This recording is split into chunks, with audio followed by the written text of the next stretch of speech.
How to create scheme setup in Businet.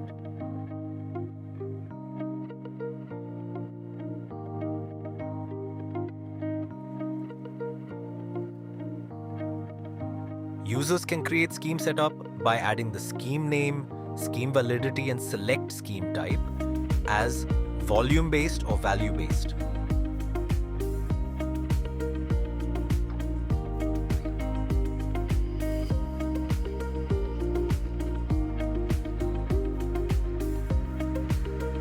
After the selection, users need to define the value or quantity and add the FOC quantity respectively. Then, they need to map the scheme with the product group and the customer price group.